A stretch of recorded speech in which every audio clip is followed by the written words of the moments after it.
Landscape company owners and business people all over the country are talking about culture, how to create a culture.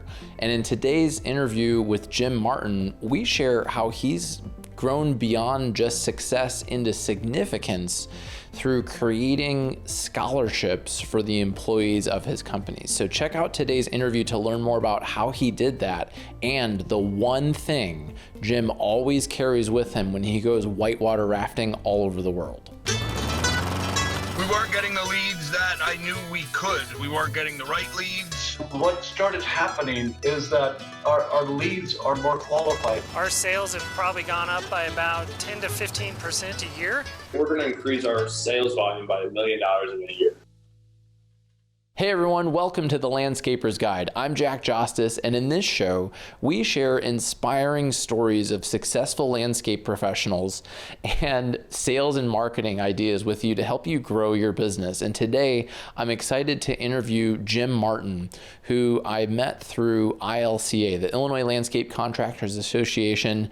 Right now, I'm in Illinois, in Jim's basement in Elmhurst. It's a beautiful home, and I can't wait to share this story with you. Now, if you're new here and you haven't already, make sure you subscribe at landscapersguide.com/podcast, and we will send you our top 3 podcast interviews right away. And with that, let's get into the conversation with Jim. Welcome to the Landscaper's Guide. Today I'm here with Jim Martin, the founder and president of James Martin Associates. We're in his home right now. We're in his basement in the bar, which is just this cool space. For those of you listening, it is spectacular. It's like a wine cellar with a really neat wood ceiling. That's my favorite feature of this bar. Old barn siding and old barn beams. You can see it was all mortised in and reconstructed here. Well, Jim, thanks so much for coming on the show. We played Topgolf last night. How was that? It was my first time playing Topgolf, and my first time of having a golf club in my hand. I think Tom Bolus and I decided it was probably 8 or 10 years. Oh, wow. Well, that was fun. Tom won. Yeah. Tom had the best scores. Yeah. He plays quite a bit. He does. And one of the things I learned last night at Topgolf is that you have a scholarship program for your employees. So I wanted to learn more about that and inspire our audience to consider doing something with their own team. So tell us a little bit. First, what is James Martin and Associates? So we are I used to say we were a landscape design build company, but I almost now say we're a snow management company that does landscape management and design build. Not quite real correct, but those are the 3 main services that we do. But I'm a landscape architect by training, graduate from the University of Illinois, and started off as a landscape architect, and then realized probably 10 years into running the business that recurring revenue is better for our business than just design build project after project. So today the business is probably 75% recurring revenue and maybe 25% design build. And you have James Martin Associates in Mundelein, Illinois, and that's around that 2/3 of the business. Correct. And then the other third is LID out in Longmont, Colorado. Correct. Yeah, and we have probably 100 employees or so in the Mundelein location, and plus or minus 50, 55 in the Longmont Boulder, kind of Boulder Valley market. And you've been in business for over 40 years. When did you actually start the firm? We will be beginning our 46th year in March, so 1977. That's spectacular. And right now in your bar, there is a bottle of champagne from the Russo family celebrating 40 years. That's spectacular. So while we were getting lunch, you said there are 4 stages of business. The first one's survival. What are the other 3? So I describe survival with meaning, which I kind of describe as, well, you're not too worried about making this pay period, but you might not know where next pay period's coming from. So that's survival with meaning. And then success is when you really don't have to worry too much about making payroll. And so I think that's the 3rd stage. And significance, I think, is the 4th stage. And that's when a business, when you look around and you look and you see that you have 150 families that are dependent upon you, and mortgages, and kids going off to school, and 401k funds and things like that make all of a sudden it's not just success that you're dealing with, it has some significance in the lives of a lot of people. And one of the ways that you're building significance is by funding scholarships for the children of your employees. That's one of the types of scholarships, and that's kind of what you and I talked about last night at Top Golf as a starting point.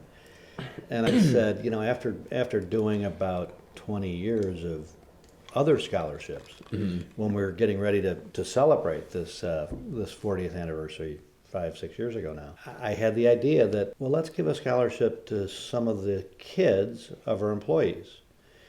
And that has led over the last 5 years or 6 years to, I think we've given out about 24, 25 during that period of time.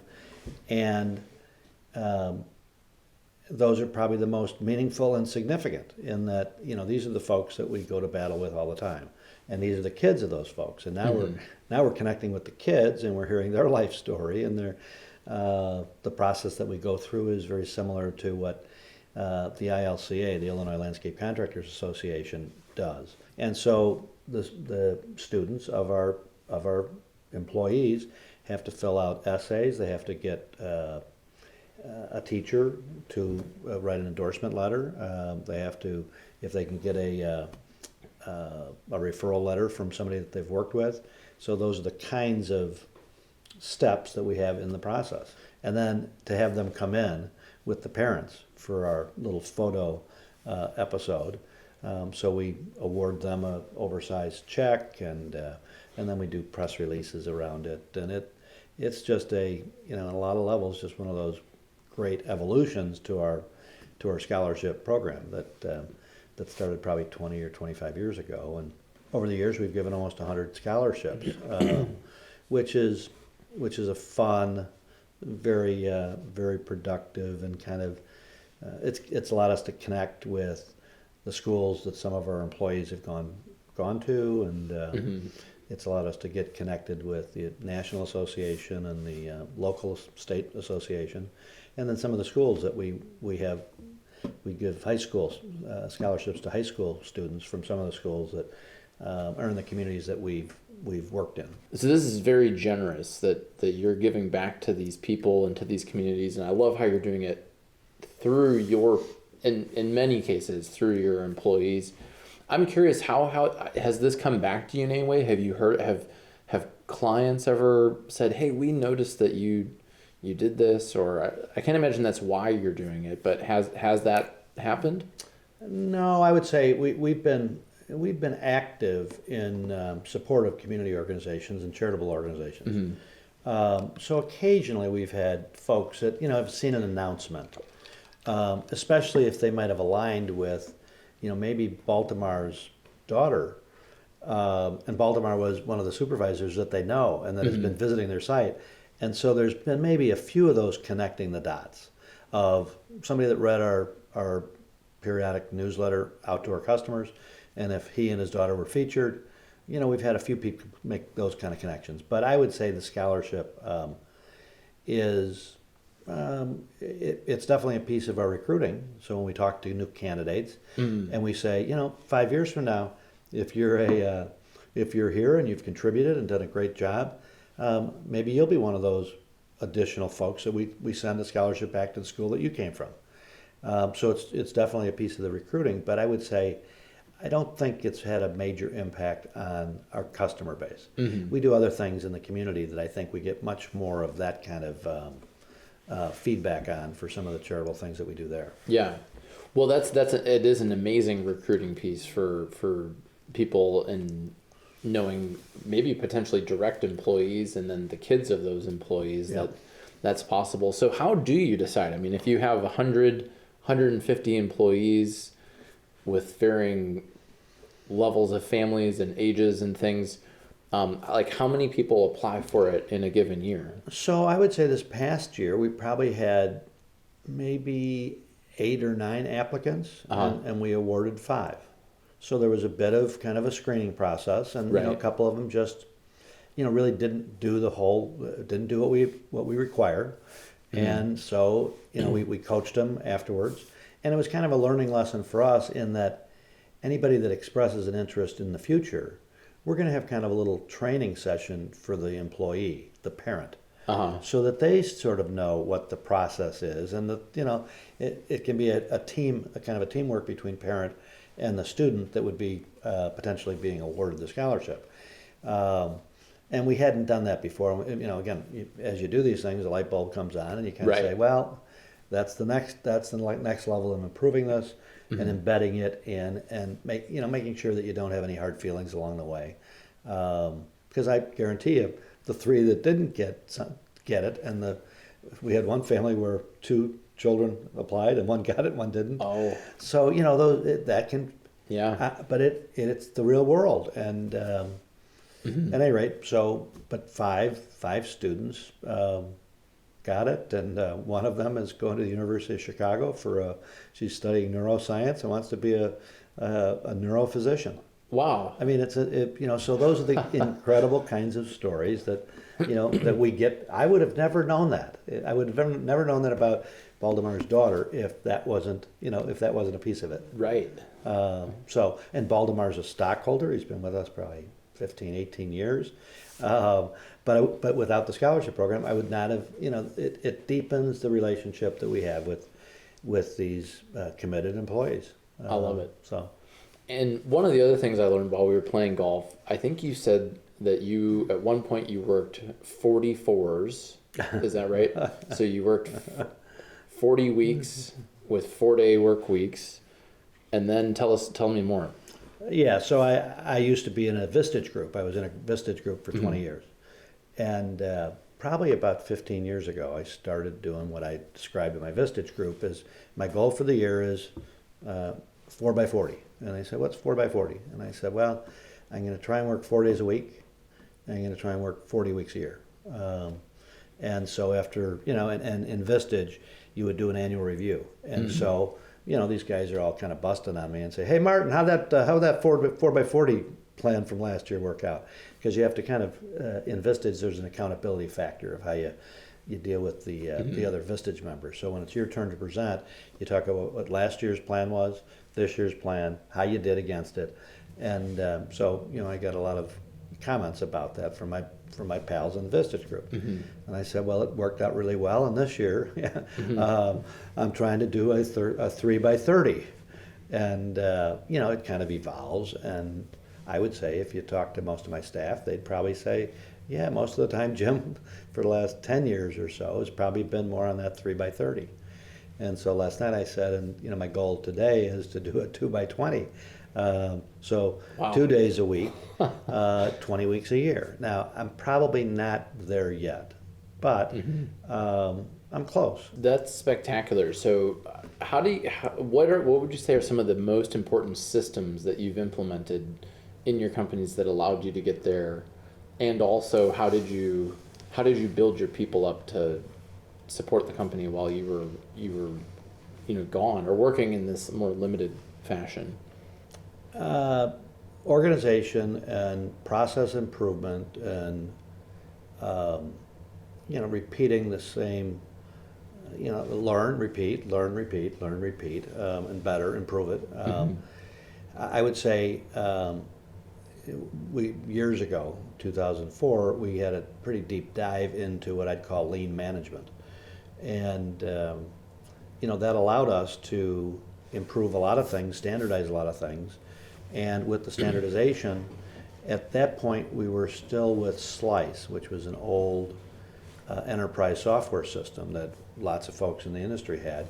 And I would compare it to today's version of Aspire. Now, Aspire is way more powerful and way more effective. But 5 years, 6 years, 7, 8 years ago, we were going off of Slice. That's when we went to Aspire. But having systems, process, depending upon technology, I would say those are some of the key features. We have a lot of what I'll call performance management in place that allows us to reach agreements and set standards and set expectations. We create a performance plan for each of our salaried employees. I wouldn't say that about every hourly employee, but each salaried employee has a performance plan, and it's tied to a bonus plan, and our bonus plan is tied to our profitability, and we share that openly once a month throughout the business. So, the performance of an individual, when it's tied to the performance of the company, you get alignment. And then we've got the structure of kind of a one-to-one meeting process with managers and teammates. And with those tools in place, it allows me to work within those tools with the team that I'm working with, and allows the team to work with their team. So I tend to spend most of my time and effort with the strategy and the monthly financials and and our monthly reviews with both locations, and then a fair amount with the recruiting. We bring more seasoned people, and I'm fairly involved with most of those hires. What are some of the things that are in the agenda of the weekly meetings? Because you said that you have these weekly meetings, they're structured, they're meaningful, they're helpful. What are some of the most important things that you'd have in a weekly meeting with a salaried employee? So if it was me meeting with Tom Bolus or Scott, we have the major focuses of the business. So it could be a facility issue, it could be a marketing issue, it could be an HR issue, it could be a design build team issue, commercial maintenance issue, snow. So we have a skeleton that's built out that has most of the expectations around each of those areas. And so that's kind of like almost a checklist. And so as Tom is getting ready for that meeting, he'll layer in any issues within each of those areas. And it winds up being a trigger for me when we're scrolling down. When we're doing a Zoom meeting or a Teams meeting, he'll have his agenda up on the screen, and we'll be going from the top of the agenda to the bottom of the agenda. He's filled it in. I have a hanging file that I put anything that I want to be dealing with, open issues, any of the open issues, and they'll fit into that structure. So, and then if we've talked about something this week, to follow up, we have an action plan that he has to, anytime we agree to do something, it lands in the action plan. And we always start the next meeting with review of the action plan. So those disciplines allow us to stay, very focused and, make sure that we're accomplishing what we ought to be. So those are some of the tools. And where are some of the coolest places that you've gone whitewater rafting? And tell us about your mug. Oars is a whitewater rafting company that has taken the group that we've traveled with for 25 years down the Colorado. If you haven't done the Colorado, you've got to do the Grand Canyon. It's an awesome trip. We did 14 days. Wait until mid-September when they shut down all the power boats, the power rafts. And then it's quiet down there. It's unbelievably. We spent 14 days doing that. One of the most interesting trips was about 3 years ago. We went to Siberia, before all the Ukraine stuff happened, and it was interesting to see the Siberian Russians absolutely hate Putin. So it was interesting. And they were civilians, and we were civilians, and we were kind of going on this whitewater river trip, and we met a lot of them. And just across the board, we were the first whitewater river trip to go back to Russia from the West, from a Western country, since they invaded Crimea and took over Crimea. So Russia was our most recent international trip. Since then, when COVID hit, we did the Rogue River in Oregon, which is a beautiful river. Some of the movie river films have been shot there. We did the Magpie up in Canada. We did the Futa La Flue in Chile. The Yangtze, the upper Yangtze in China. And then on the other side of the Tibetan Plateau, coming down in the upper territories. They don't call them states in India, but everything that borders like China and the Himalayas. We did a big river that is like the Mississippi in the United States, the Brahmaputra, and that was a huge river. What's one thing that you always carry with you on these trips? Duct tape. Duct tape for sure. I always bring duct tape on all my. A roll of duct tape Yeah. is indispensable. So yeah. Absolutely. Yeah. I actually learned about that at a boater safety class when I was 8. Really? Yeah, the instructor was like, the one thing you always want to carry, and I do, Is I duct wrapped mine around a lighter. Yeah. That's one of the ways I carry a small quantity of it in my pack. And you can use it for a bandage. Absolutely. You can patch things. No, yeah. Duct tape is amazing, for Yeah, sure. lots of uses. I hope you enjoyed today's interview, and if you did, make sure that you subscribe, like this video where you are, give us some ratings, and sign up at landscapersguide.com/podcast to get on our email list so you never miss an episode. And when you sign up, we're going to send you our top 3 podcasts and some more. So I'm Jack Jostes. Thanks so much for tuning in today. I look forward to talking to you next week on The Landscaper's Guide.